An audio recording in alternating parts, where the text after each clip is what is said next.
세상을 보는 창, 세상을 여는 창, 세상을 바꾸는 창, 김창현의 창 시작하겠습니다. 국에 밥 말아 먹듯 지식을 훌훌 말아먹는 시간, 맛있는 지식국밥 시간입니다. 이번 뉴욕 시장 선거에서 34살의 인도계 무슬림이고 또 사회주의자이고 친팔레스타인을 표방하며 반 트럼프의 기수로 등장한 조란 맘다니가 과반 득표로 당선되었습니다. 조란 맘다니를 공산주의 미치광이라고 저격했던 트럼프 대통령에게 이번 선거는 굉장히 큰 타격이었는데요. 미국 전역에서 노 킹스를 외치는 대규모 반 트럼프 시위가 벌어지고 있습니다. 미 연방 대법원에서는 트럼프 상호 관세 위법 여부를 심리하기 시작했고요. 트럼프 정부가 사실상 사면 초과에 몰렸다라는 평가가 나오고 있는 셈이죠. 트럼프는 과연 임기를 제대로 마칠 수 있을까요? 50여 년 자본주의 저자 임승두 작가 나오셨습니다. 안녕하십니까? 네, 안녕하세요. 이번 뉴욕 시장 선거에도 외에도 다양한 선거가 함께 있었죠. 결과가 다 어땠나요?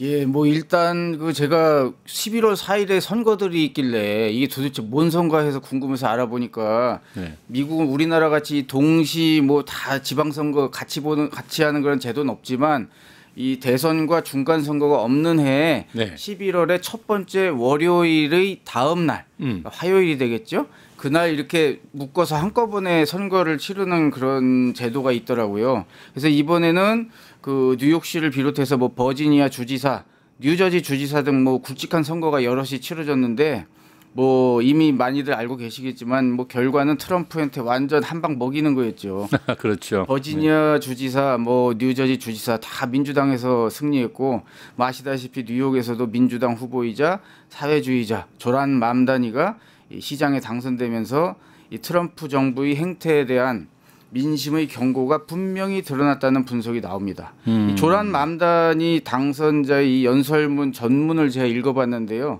무척 인상적이더라고요. 조란 맘다니의 연설 내용이라면 뭐 많은 시청자분들이 궁금해하실 것 같긴 한데요.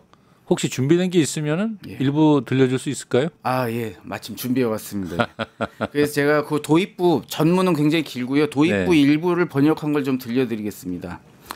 오늘 저녁 우리 도시 위로 해가 저물었습니다.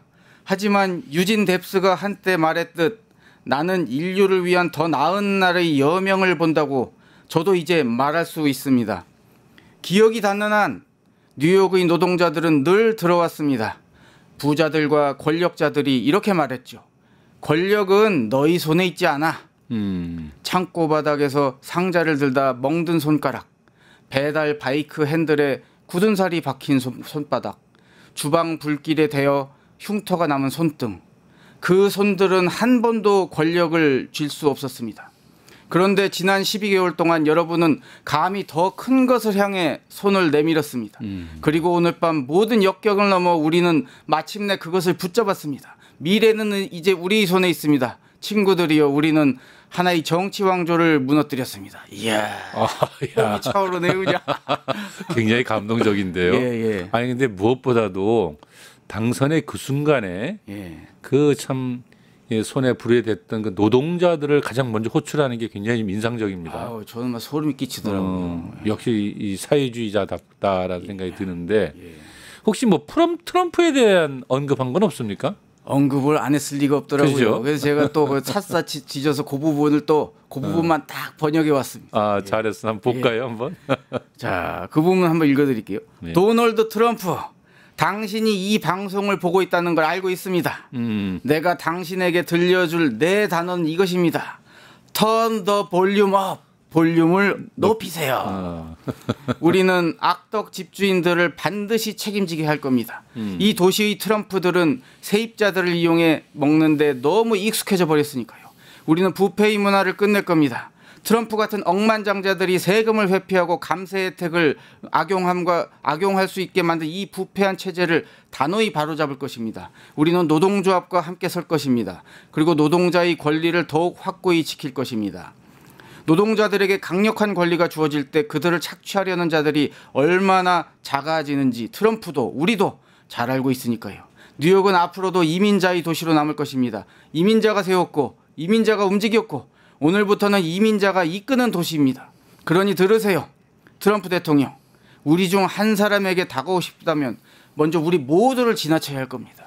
야, 이민자들을 또 일부러 언급을 하네요. 막 예. 담장 쌓고 또 요번에 조지아주에서 쇠사슬 묶은 게 다 이민자들에 대한 지금 이제 예, 단속을 하겠다는 그렇죠. 건데, 야, 그런 얘기를 했다는 것도 아주 인상적이고, 또 트럼프 집안은 그 유명한 부동산 재벌이잖아요. 그렇죠. 그런데 여기서 호텔. 보면 또 세입자 얘기를 한단 말이에요. 예. 이 트럼프도 어렸을 때부터 집세 받으러 많이 다녔다 얘기를 했는데, 그러니까 한마디로 말해서 아주 트럼프가 굉장히 아플 문제들만 꼬집어서 예. 특히나 그 트럼프가 했던 노골적인 감세 정책이라든지 어떤 이민자 탄압을 예. 탁 지적한 거 아니에요. 예. 트럼프가 굉장히 좀 격렬하게 반응을 했나요? 일단 선거를 치르기 전 선거가 임박했을 때 이 트럼프가 소셜 미디어에다가 공산주의자 후보 맘다니가 승리한다면 꼭 필요한 최소한의 돈 위에는 뉴욕에다가 아이고. 연방 기금을 보낼 일이 없을 거다. 뭐 이런 얘기도 하고 자금을 끊겠다는 거죠. 예. 그리고 조란 맘다니가 당선된 후에는 자 이제 시작이다 이런 의미심장한 얘기를 또 소셜 미디어에 남겼습니다. 그리고 지난 5일 플로리다주의 이 마이애미에서 열린 아메리카 비즈니스 포럼에서는 이런 얘기를 했어요. 내가 수년간 경고했듯이 우리의 적들 그 민주당 놈들이 미국을 공산주의, 쿠바, 사회주의, 베네수엘라로 만들기로 작정했다. 뭐 이런 식의 막말을 또 했습니다. 예. 쿠바나 베네수엘라라. 그러니까 허구한 날 북한 타령하는 대한민국의 수구 세력을 보는 듯한 기분이에요. 딱 맞죠 뭐. 근데 저렇게 남 탓을 하는 걸 보니까 굉장히 입장이 곤란해진 것 같습니다. 예, 그렇습니다. 그러니까 트럼프 정부에 대해서 미국 내 여론은 어떨까요? 안 그래도 얼마 전에 CNN에서 이제 지난 3일에 자기들이 여론조사한 걸 발표를 했는데요. 이 뭐 아주 그냥 지지율이 그 당시 이제 37%가 나왔습니다. 이 집권 2기 들어서 초반에는 47%였거든요. 지난 2월에는. 그러니까 그동안 10%가 빠졌고 아마 지금은 더 빠졌을 거예요. 그리고 또 이 여론조사에서 현재 미국 상황을 어떻게 보고 있습니까?라고 하는 질문에 68%가 나쁘다, 매우 나쁘다 여기에 답했고 좋다, 매우 좋다라고 답한 것은 32%밖에 안 됐어요. 그 트럼프 인기 하락이야 뭐 그렇다 치더라도 어차피 뭐 인기가 있을 만한 사람은 아니니까요. 그런데 미국의 현 상황에 이렇게 비관하는 사람들이 그러니까 낙관적으로 보지 않고 비관하는 사람들이 2배나 된다라는 거. 그렇죠. 낙관한 사람이 2배나 되죠. 예, 그러니까 이거 굉장히 좀 위험한 거잖아요. 왜 이렇게 여론이 악화돼 있어요? 그래서 그 여론조사 분석에 따르면 그 47%의 미국인들이 현 경제 상황과 이 생활비 문제에 굉장히 힘들어한다라는 걸 꼽았고요.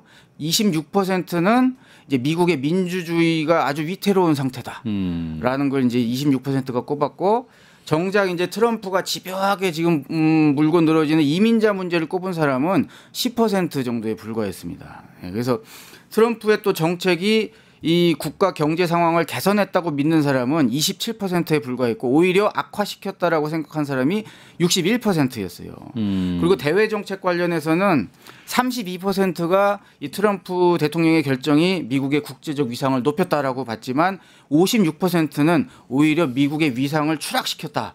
라고 답을 했습니다. 그리고 권력 남용에 있어서도 그 트럼프가 너무 지나치게 권력 남용하고 있다라고 생각하는 사람이 61%였고 반면에 적절하다고 생각한 사람은 31%에 지나지 않았습니다. 예. 그 역시 가장 큰 문제는 이제 먹고 사는 문제다, 그죠? 그렇죠. 그러니까 트럼프의 관세 정책이라고 하는 것이 말이죠. 의도하는 바가 미국 내 제조업체들의 경쟁력을 높이고 또 해외로 빠져나가던 일자리를 다시 미국 내로 들어오게 해서 예. 미국 노동자들에게 일자리를 많이 늘리겠다 이런 의미잖아요. 그렇습니다. 예. 예, 그런데 이를 통해서 또 만성적인 무역 적자도 해결하겠다 이런 건데 이 정책이 실제로 미국민들한테 좋지 않은 영향을 주고 있다는 건가 봐요. 정확히 그렇습니다. 예. 미국의 관세 정책이 표면적으로는 미국 사람들을 막 행복하게 해줄 것 같지만 오히려 실제로는 심각한 문제들을 일으키고 있는데요. 인플레이션을 올리는군요. 그렇죠. 물가를 우리 관세라고 하는 게 아무래도 수입 제품에다가 이게 수입품에다가 세금을 붙이는 거잖아요. 거니까. 이 미국이 뭐 수입하는 게 얼마나 많습니까? 그런데 거기에 이제 이 관세 붙은 게 상당 부분이 미국 소비자들에게 전가가 돼요. 그래서 중국산 제품이든 뭐 멕시코산 제품이든 간에 가격이 오르게 되고 그러면 결국에 월마트에서 장 보는 평범한 미국 서민들의 생활비가 오르게 됩니다. 물가가 뛰는 거니까. 더 큰 문제는 또 이제 기업들이 보통 제조업 기업들 같은 경우는 부품을 요즘에 여러 나라에서 수입을 해서 이제 조립하는 형태 아닙니까? 그런데 이런 글로벌 원자재 공급망에서 이 공급할 때 이 원자재 비용이 또 오르는 거예요. 예를 들어서 미국 자동차 기업이 멕시코에서 이제 부품을 가져와야 한다면 그 부품 값이 오르고 그러면 이제 미국 자동차 회사도 당연히 그 비용이 올라가면서 타격을 받는 거죠. 게다가 또 이렇게 트럼프 대통령이 다른 나라에 막 관세를 부과하면 가만히 있지 않잖아요. 또 그 나라들은 맞대응하면서 이 상대국들이 또 관세 폭탄을 미국에다 하다 보니까 이 미국의 농산물이나 공산품을 수출하던 이 기업이나 이 농가들이 또 타격을 받게 됩니다. 실제로 이 중서부 농촌 지역 그러니까 트럼프 지지 기반이었던 곳의 농가들이 굉장히 어려움을 겪고 있다는 보도들이 많이 나오고 있어요. 그렇죠. 그때 중국에서는 또 미국산 대두를 또 수입을 금지시키고 뭐 이러니까. 근데 그래서 그런지 미국 전역에서 이 반 트럼프 시위대 규모가 갈수록 커지는 것 같아요. 막 전국적으로 들불처럼 번지는 것 같던데. 그렇습니다. 지난 10월 18일 토요일에 뭐 전국 집중 집회 뭐 이런 걸 했나 봐요. 그때 이제 미국 전역에서 시위대가 거리로 쏟아져 나왔는데 노 킹스를 이제 걸고 나왔단 말이에요. 이날 뭐 2,600곳 전국의 2,600곳에서 그 수백만 명이 쏟아져 나왔다고 하고 뉴욕시 타임스퀘어 같은 경우는 10만 명이 넘게 모였는데 또 그렇다고 해서 또 과격했냐? 또 굉장히 평화로운 시위가 진행돼서 뉴욕 타임스퀘어에서 이제 시위 때문에 체포된 사람이 한 명도 없었다고 합니다.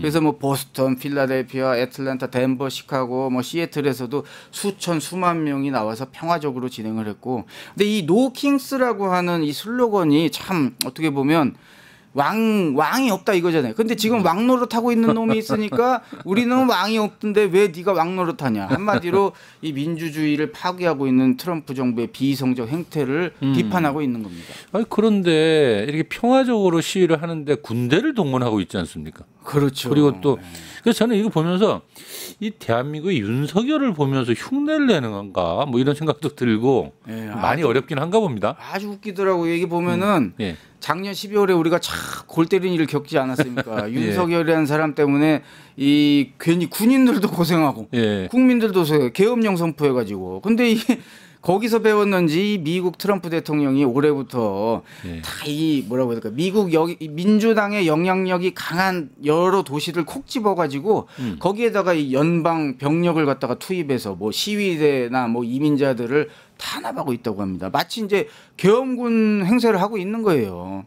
그리고 또 이 정치적 반대자에 대해서도 윤석열 정부처럼 뭐 형사 기소 열심히 하고 있고 그리고 이제 그러다 보니까 제가 그런 생각이 들어요. 아, 이분도 이 모 씨처럼 임기를 다 못 채우는 게 아닌가. 그런 우려는 아니고 전 못 채웠으면 좋겠는데 지금 그런 생각도 듭니다, 솔직히. 아니 며칠 전에 미 연방 대법원에서 트럼프 상호 관세 위법 여부를 심리하기 시작을 했어요. 트럼프에게 협박당한 나라들에게는 귀추가 상당히 주목되는 재판이 아닐 수 없겠다 이런 생각이 듭니다. 그렇습니다. 왜냐하면은 지금 솔직히 트럼프 대통령이 상호 관세를 여러 나라에 부과하면서 수많은 나라들이 힘들어하고 있잖아요. 그런데 사실 이번 연방 대법원에서 이것이 과연 적법한 절차인지 위법하게 됐는지를 따지는 중대한 재판을 하고 있습니다. 이 트럼프가 이 미국 우선주의를 내세우면서 일방적인 상호 관세를 부과한 게 어떻게 보면 이제 의회의 권한인 관세 부과권을 이 침해했다는 거죠. 대통령 행정명령만으로 이거 했으니까요. 이 트럼프는 사실 뭐 이런 식으로 강변하고 있어요. 이 미국의 무역 적자가 워낙 비상사태이기 때문에 우리는 국제 비상 경제 권한법 이게 아마도 이제 국가 안보상 이례적이거나 특별한 위협이 있을 경우는 대통령이 그런 조치를 취할 수 있다라고 아마 허용한 법안인 것 같아요. 그것에 근거해서 했다라고 이렇게 주장을 하고 있는데 사실 이미 1심, 2심에서 다 위법 판결이 나온 상태거든요. 이미 1심, 2심에서는 위법 형태가 되었는데 연방 대법원의 분위기는 어떨 것 같습니까? 뭐 보수적인 대법관이 많다라는 얘기가 아주 파다한데요. 저도 이 보수적인 대법관들이 좀 많다는 얘기를 들어서 아이고 이거 이러다가 또 애매해지는 거 아닌가 싶었는데 지금 나오는 소식들을 찬히 살펴보니까 이 9명 대법관 중에서 최소한 6명 이상이 이 트럼프 주장에 굉장히 비판적이라는 소식이 전해지고 있습니다. 그래서 이 연방 대법원 판결이 어떻게 나냐에 따라서는 트럼프 행정부가 그동안 싹 걷었던 관세를 다시 토해내야 될 수도 있고요. 게다가 지금 세계 각국들이랑 진짜 팔 비틀어가면서 이상한 무역협정 다 맺어놨잖아요. 우리랑도 그런 얘기가 오가고 있고. 그런데 그거를 다 철회해야 될 수도 있는 상황이 될 수도 있어요. 근데 이 연방 대법원은 게다가 지금 이걸 신속 심리로 다루고 있어가지고 늦어도 내년 초까지는 결론이 내려지지 않나 뭐 이런 관측도 나오고 있습니다. 그래서 이 판결이 어떻게 보면 트럼프가 이 대통령직 수행을 하는 데 있어서 굉장히 분기점이 되지 않을까 그런 생각도 저는 하고 있습니다. 예, 우리나라한테도 굉장히 중요한 또 내용이 될 것 같기도 하고요. 시간 끌어야 돼요, 제가. 아무튼 초미의 관심사입니다. 예, 이런 말이 있습니다. 임금은 배고 백성은 물이다. 물은 배를 띄울 수도 있고 또 뒤집을 수도 있다라는 말이 있죠. 그러니까 뉴욕 이민자들은 조란맘다니를 띄웠고 그 미국 국민들은 도널드 트럼프를 뒤집을 기세인 듯합니다. 예, 트럼프가 과연 임기를 무사히 마칠 수 있을까요? 민심이 천심임을 새삼 실감하는 요즘입니다. 지식이 국밥처럼 따끈해지는 시간. 지금까지 50여 년 자본론의 저자 임순우 작가와 함께 진행했습니다. 수고하셨습니다. 아이고 감사합니다. 유튜브 구독하고 실시간 채팅과 댓글을 남기시면 매일매일 7,000TTCO를 드립니다. 참여 방법은 통통물 어플을 다운로드하고 회원가입과 로그인을 해주세요. 마이페이지에서 나의 회원 고유 번호를 복사해주세요. 유튜브 구독 후 실시간 채팅이나 댓글창에 고유 번호를 한 번만 입력하면 준비 끝! 지금 유튜브 채팅과 댓글 쓰기 참여하고 7,000TTCO 받아가세요.